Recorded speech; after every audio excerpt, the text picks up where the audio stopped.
ಕತ್ತಳ್ಳಿ ಸದಾಶಿವ ಅಜ್ಜ ಅವರ ಹೋಳಿಗೆ ಊಟ ಜಗತ್ತಿಗೆ ಜೋಳಿಗೆ ಆದಂಥ ಸದಾಶಿವ ಅಜ್ಜ ಅವರು ಶಿವಯ್ಯ ಅಜ್ಜ ಅವರು ಎಲ್ಲರಿಗೂ ಹೋಳಿಗೆ ಊಟವನ್ನು ತಮ್ಮ ಪ್ರೀತಿಯ ಭಕ್ತರಿಗೆ ಹೋಳಿಗೆ ಊಟವನ್ನು ಸವಿಯಕ್ಕೆ ಎಲ್ಲರೂ ಸವಿಲಿ, ಎಲ್ಲರೂ ನಮ್ಮ ಮಠಕ್ಕೆ ಬಂದು ಭಕ್ತಾದಿಗಳು ಹೆಣ್ಣು ಮಕ್ಕಳು ದೊಡ್ಡವರು ಹಿರಿಯರು ಮಕ್ಕಳು ಎಲ್ಲರೂ ಅವರ ಆಶೀರ್ವಾದ ತಗೊಂಡು ಹೋಳಿಗೆ ಊಟ ಮಾಡ್ಬೇಕಂತ ಅವರ ಆಸೆ ಇಚ್ಛೆಯಿಂದ ಎಲ್ಲರಿಗೂ ಭಕ್ತಿಯಿಂದ ಪ್ರಸಾದ ನಡೆಸ್ಯಾರ.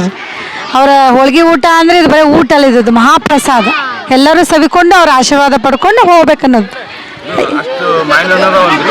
ಮಾವಿನ ಹಣ್ಣು ರೀ ಬರ್ತಾವ್ರಿ ಅವು, ಅಷ್ಟು ಮಾವಿನ ಹಣ್ಣು ಅದಾವಲ್ಲ, ಅದಾವು ಭಕ್ತರು ಕೊಟ್ಟಾರ, ಅವ್ರ ಇಚ್ಛೆ ಇದ್ರೆ ಇನ್ನೂ ಬರ್ತಾವ್ರಿ. ಅಷ್ಟು ಮಾವಿನ ಹಣ್ಣು ಅಂದರೆ ಎಲ್ಲರಿಗೆ ಇವರೇ ಅನ್ನೋಂಗಿಲ್ಲ, ಎಲ್ಲರೂ ಬಂದು ಸವಿದು ಊಟ ಮಾಡಿ ಆಶೀರ್ವಾದ ತೊಗೊಂಡು ಹೋಗ್ಬೋದು. ಹೋಳಿಗೆ ರೀ, ಹೋಳಿಗೆ ಕಡ್ಲಿಬೇಳೆ ಚಟ್ನಿ, ಬೆಳಗ್ಗೆ ಉಪ್ಪಿಟ್ಟು ವಿತ್ ಮತ್ತು ಅಂಬ್ಲಿ, ಎಲ್ಲ ಪ್ರೀತಿಯ ಸವಿ ಊಟ. ಸದಾಶಿವ ಅಜ್ಜಾರ ಬಡ್ದಾಗ ಅನ್ನದಾನ ಮಹಾದಾನ, ಅನ್ನಕ್ಕೆ ಯಾವುದೇ ಕೊರತೆ ಇಲ್ಲ.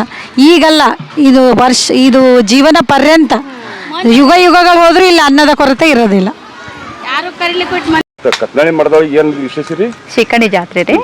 ಮುತ್ಯಾರು ಭಕ್ತರಿಗೆಲ್ಲ ತಮ್ಮ ಭಕ್ತರಿಗೆಲ್ಲ ಹೋಳಿಗೆ ಸೀಕಣಿ ಊಟ ಉಣಿಸ್ಬೇಕನ್ನೋದು ಅವ್ರದ್ದು ಇಚ್ಛೆ ಐತ್ರಿ ಆಸೆ. ಅದ್ರ ಸಲುವಾಗಿ ಭಕ್ತರ ಸಲುವಾಗಿ ಅಂತೇಳಿ 5 ಎಕರೆ ಮಾವಿನ ತೋಟ ಹಚ್ಚಾರಿ. ಆ 5 ಎಕರೆದು ಈ ವರ್ಷ ಫಸ್ಟ್ ಫಲ ಬಂದದ್ರಿ. ಅದೇ ಈಗ ಸ್ಟಾರ್ಟ್ ಆಗೈತ್ರಿ. ಅದು ಇವತ್ತು ಹೋಳಿಗೆ ಸೀಕಣಿ ಮಾಡಿಸಿದ್ದಾರೆ. ಆಮೇಲೆ ಅದ್ರ ಜೊತೆ ಹೋಳಿಗೆ ಸೀಕಣಿ ರೀ, ಚಪಾತಿ, ನಾರ್ಮಲ್ ಅನ್ನ ಸಾರ ಎಲ್ಲ ರೀ. ಅಷ್ಟು ಭಕ್ತರು ಬಂದಿದ್ರಿ? ಜಾಸ್ತಿ ಬಂದಿದ್ರಿ, ಎಲ್ಲರೂ ಬಂದಿದ್ರಿ. ಎಲ್ಲರಿಗೂ ಹಾಗೆ ಎಲ್ಲ ಸೇವಾ ಮಾಡೋರು ಬಂದಿದ್ರಿ.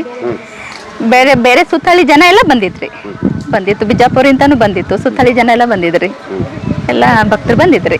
ಅದನ್ನ ಮಾಡೋರು ಭಕ್ತರೇ ರೀ, ಭಕ್ತರೇ.